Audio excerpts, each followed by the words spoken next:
Saudara-saudari terkasih dalam Kristus, hari ini Rabu 24 Januari 2024 merupakan peringatan wajib Santo Fransiskus dari Sales, Uskup Pujangga Gereja. Bacaan dibawakan oleh Teresia Siska Chandra, Mazmur dilantunkan oleh Laurencia Niken, dan renungan ditulis oleh Birgita Farida. Selamat menekuni Sabda Allah. Marilah kita semakin bersolider dengan peduli kepada sesama.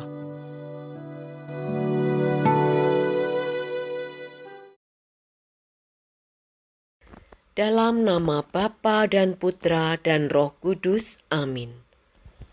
Allah Bapa yang Maha Rahim, kami bersyukur atas rahmat kehidupan yang Kau anugerahkan kepada kami. Engkau senantiasa membimbing kami untuk semakin dekat dan semakin mengenal-Mu. Saat ini, kami datang kepadamu untuk mendengarkan sabda-Mu dan terus mencari kehendak-Mu, menghayati serta melaksanakannya dalam hidup kami sehari-hari. Terangilah kami dengan Roh Kudus-Mu, agar kami dapat memahami kebenaran dan pengharapan yang terkandung di dalam panggilan kami sebagai anak-anak-Mu. Demi Kristus Tuhan dan pengantara kami. Amin. Bacaan dari kitab kedua Samuel. 2 Samuel 7 ayat 4 sampai dengan 17. Waktu itu Raja Daud ingin mendirikan rumah bagi Tuhan. Maka datanglah sabda Tuhan kepada Nathan, demikian. Pergilah, katakanlah kepada hamba-Ku Daud, beginilah firman Tuhan. Masakan engkau yang mendirikan rumah bagiku? Tidak pernah aku diam dalam rumah sejak aku menuntun orang Israel dari Mesir sampai hari ini. Tetapi aku selalu mengembara dalam kemah sebagai kediaman. Selama aku mengembara bersama-sama seluruh orang Israel, pernahkah kepada salah seorang hakim orang Israel yang kuperintahkan menggembalakan umatku, aku bersabda, mengapa kamu tidak mendirikan bagiku rumah dari kayu aras? Oleh sebab itu, katakanlah begini kepada hamba-Ku Daud, beginilah sabda Tuhan semesta alam. Akulah yang mengambil engkau dari padang ketika menggiring kambing domba. Engkau kuambil untuk kujadikan raja atas umatku Israel. Aku telah menyertai engkau di segala tempat yang kau jalani dan telah melenyapkan segala musuhmu dari hadapanmu. Aku membuat besar namamu seperti nama orang-orang besar yang ada di bumi. Aku menentukan tempat bagi umatku Israel dan menanamkannya, sehingga ia dapat diam di tempatnya sendiri dengan tidak lagi dikejutkan ataupun ditindas oleh orang-orang lalim seperti dahulu, sejak aku mengangkat hakim-hakim atas umatku Israel. Aku mengaruniakan keamanan kepadamu terhadap semua musuhmu. Juga diberitahukan Tuhan kepadamu, Tuhan akan memberikan keturunan kepadamu apabila umurmu sudah genap dan engkau telah mendapat perhentian bersama dengan nenek moyangmu. Maka aku akan membangkitkan keturunanmu yang kemudian, anak kandungmu, dan aku akan mengokohkan kerajaannya. Dialah yang akan mendirikan rumah bagi namaku, dan aku akan mengokohkan tahta kerajaannya untuk selama-lamanya. Aku akan menjadi bapaknya, dan ia akan menjadi putraku. Apabila ia melakukan kesalahan, maka aku akan menghukum dia dengan rotan yang dipakai orang dan dengan pukulan yang diberikan anak-anak manusia. Tetapi kasih setiaku tidak akan hilang daripadanya, seperti yang kuhilangkan daripada Saul, yang telah kujauhkan dari hadapanmu. keluarga dan kerajaan-Mu akan kokoh untuk selama-lamanya di hadapanku. Tahta-Mu akan kokoh untuk selama-lamanya. Tepat seperti perkataan ini dan tepat seperti penglihatan ini, Nathan berbicara kepada Daud. Demikianlah sabda Tuhan.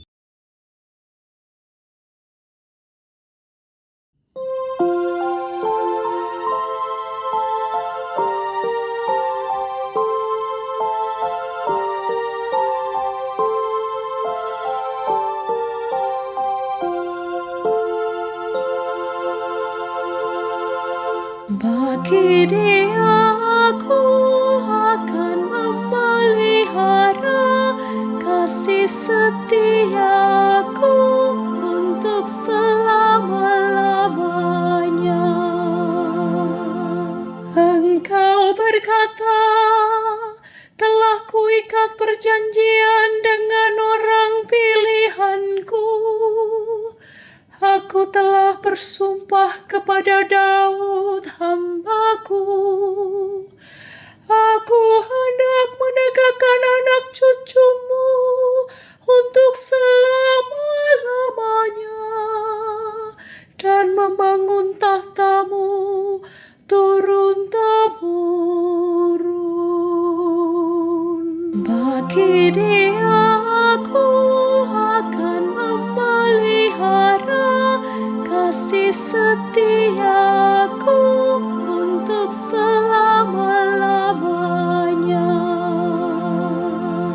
Dia pun akan berseru kepadaku, Bapa-Kulah Engkau, Allahku dan gunung batu keselamatanku.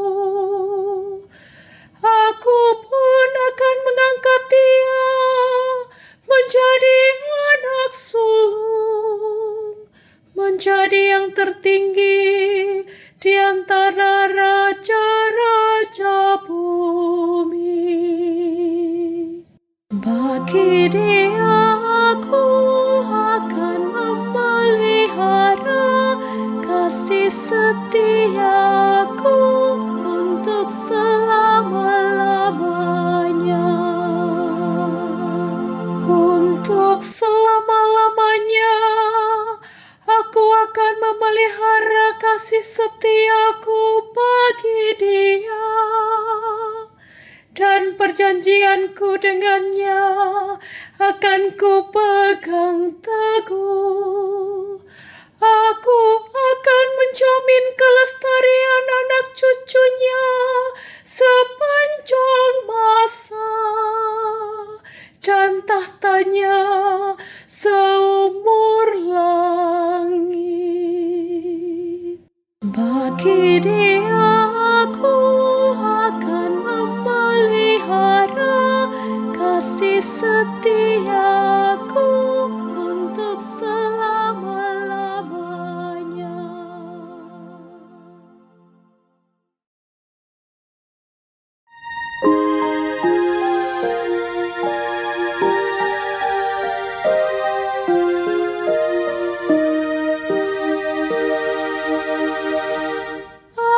Haleluya, haleluya, haleluya. Benih itu melambangkan sabda Allah, penaburnya ialah Kristus. Semua orang yang menemukan Kristus akan hidup selamanya. Haleluya, haleluya, haleluya.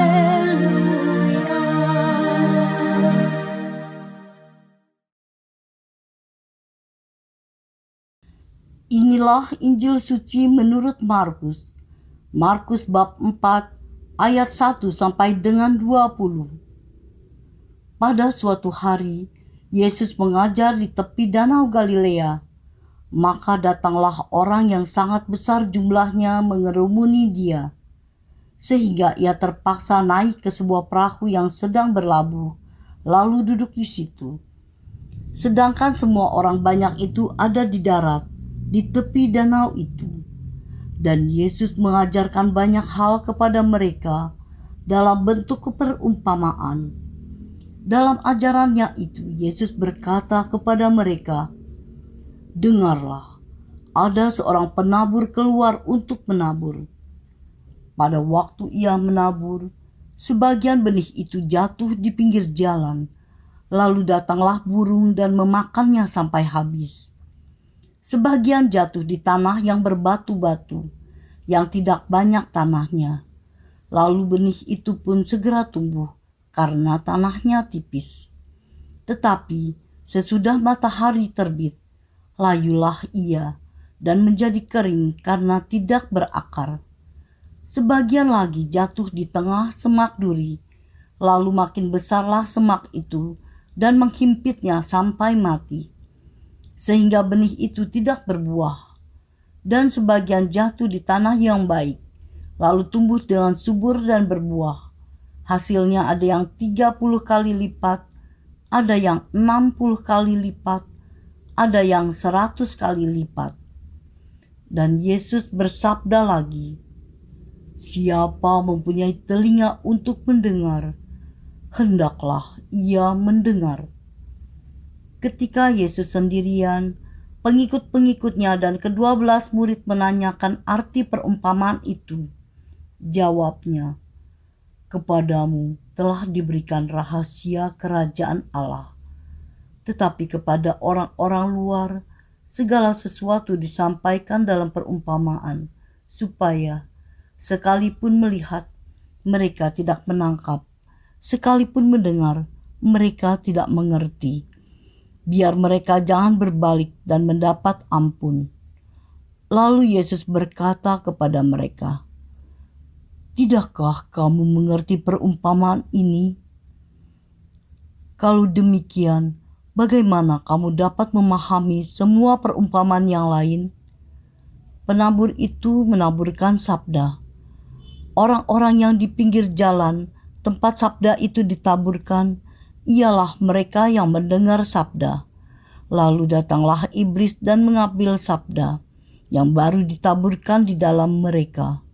Demikian juga yang ditaburkan di tanah yang berbatu-batu, ialah orang-orang yang mendengar sabda itu dan segera menerimanya dengan gembira. Tetapi sabda itu tidak berakar dan tahan sebentar saja. Apabila kemudian datang penindasan atau penganiayaan karena sabda itu, mereka segera murtad. Dan yang lain yang ditaburkan di tengah semak duri, ialah yang mendengar sabda itu. Tetapi sabda itu lalu dihimpit oleh kekhawatiran dunia, tipu daya kekayaan, dan keinginan-keinginan akan hal yang lain, sehingga sabda itu tidak berbuah. Dan akhirnya yang ditaburkan di tanah yang baik, ialah orang yang mendengar dan menyambut sabda itu lalu berbuah. Ada yang 30 kali lipat, ada yang 60 kali lipat, dan ada yang 100 kali lipat. Demikianlah sabda Tuhan.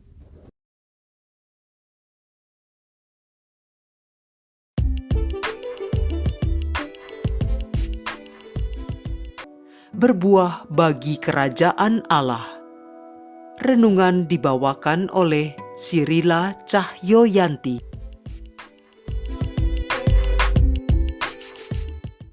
Bapak, Ibu, kaum muda dan anak-anak yang terkasih, Shalom, damai sejahtera Tuhan kita Yesus Kristus beserta kita sekalian.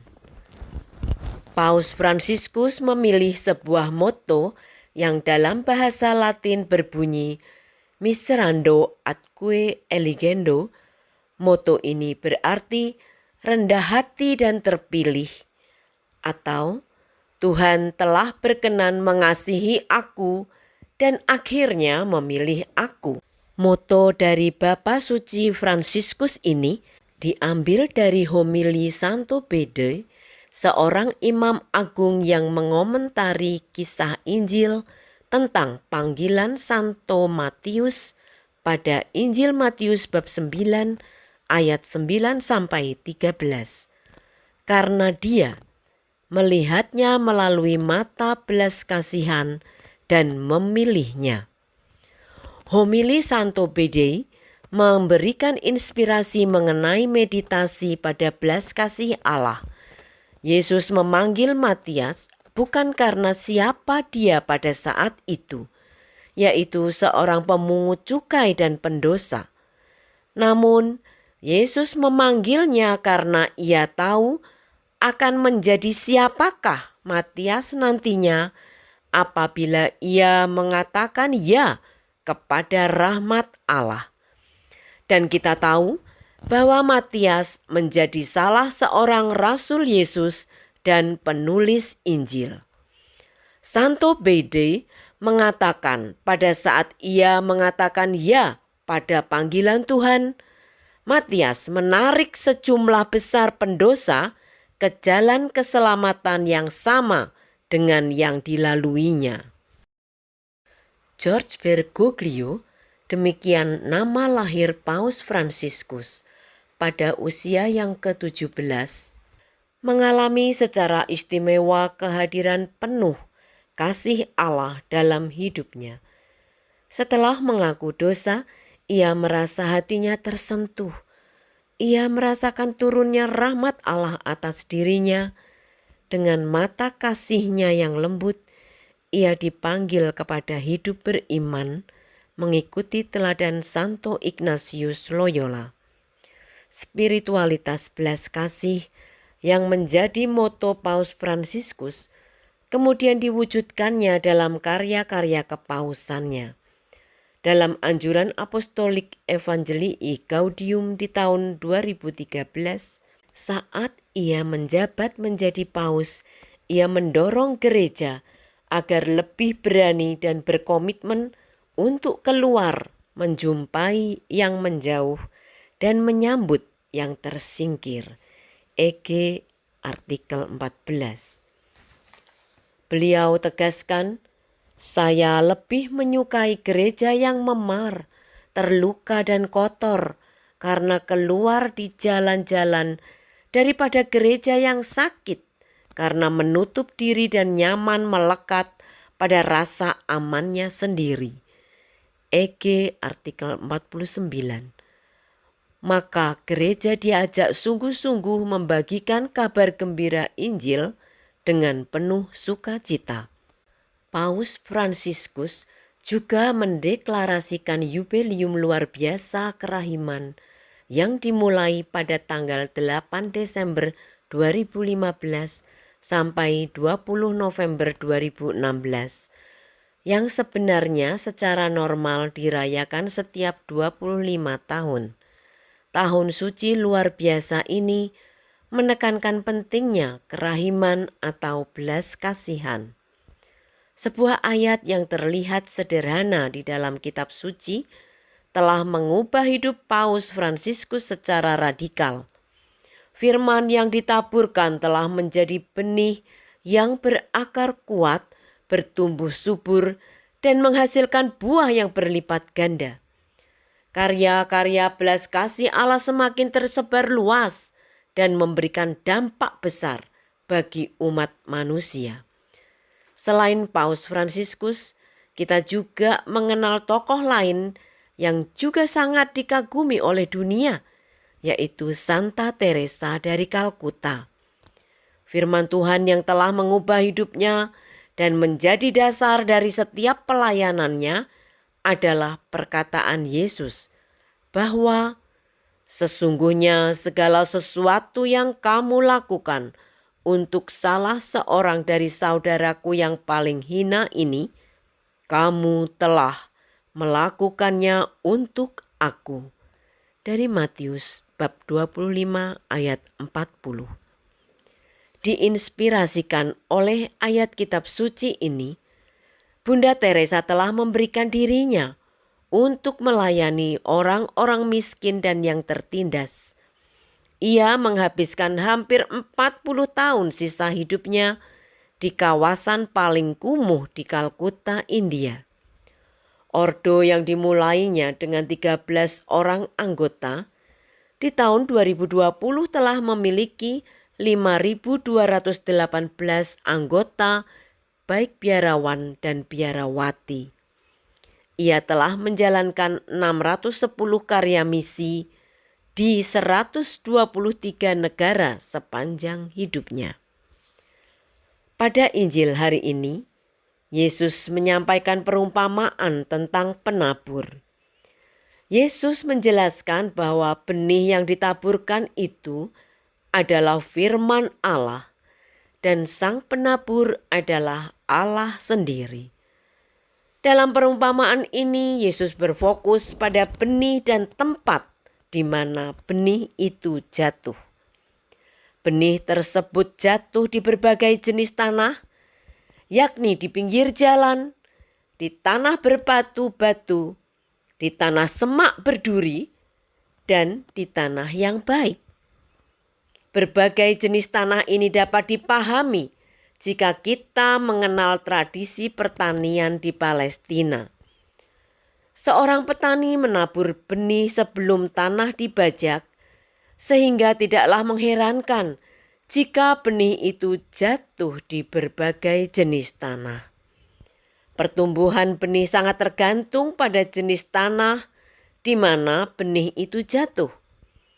Ada yang langsung dimakan burung, ada yang segera tumbuh tetapi kemudian layu dan kering, ada yang mati karena terhimpit semak duri.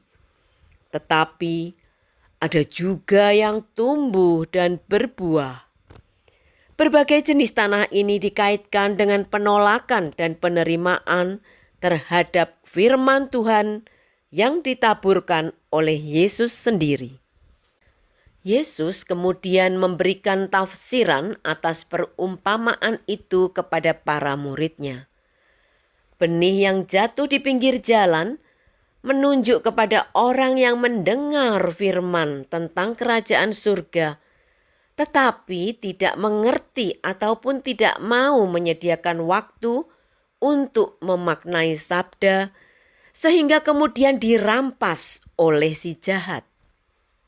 Benih yang jatuh di tanah yang berbatu-batu menunjuk kepada orang yang mendengar dan menerima firman itu dengan gembira, tetapi tidak berakar, yang kecenderungannya hanya terbawa emosi atau mood saja, sehingga bertahan hanya sebentar.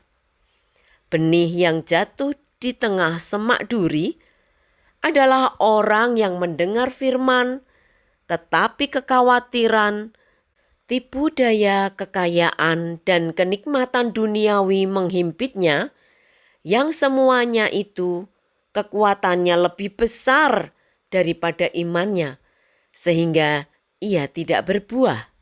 Sedangkan benih yang jatuh di tanah yang baik adalah orang yang tekun mendengarkan firman Tuhan, mau menekuninya dan memahaminya, serta melaksanakannya tanpa kenal lelah, sehingga menghasilkan buah banyak, karena firman Allah dihayati dan dilakoninya dalam hidup sehari-hari. Jadi perumpamaan ini rupanya berbicara tentang tanggapan kita atas kerajaan Allah yang ditawarkan dan diajarkan oleh Yesus. Merefleksikan firman Tuhan pada hari ini, kita dapat bertanya, bagaimana hati kita menerima benih firman yang ditaburkan Tuhan? Apakah seperti tanah yang di pinggir jalan, atau tanah yang berbatu-batu, atau tanah yang banyak semak duri, atau tanah yang subur? Paus Fransiskus dan Santa Teresa dari Kalkuta adalah teladan orang-orang yang telah menjadikan hatinya tanah yang subur bagi firman Allah. Benih firman yang ditaburkan di dalam hati mereka sungguh-sungguh dihayati dan telah menghasilkan buah yang melimpah. buah-buah karya mereka telah berdampak besar bagi dunia dan menunjukkan wajah Allah yang berbelas kasih. Benih firman manakah yang Tuhan taburkan dalam hatiku untuk aku tumbuh kembangkan? Semoga kita pun dapat mempersembahkan buah-buah yang terbaik dan berlipat ganda bagi Tuhan, sambil terus memandang kepada wajah belas kasih Yesus yang dengan tekun telah memikul salib untuk menebus kita dari dosa-dosa kita. Berkat Tuhan senantiasa menyertai kita semua. Marilah berdoa.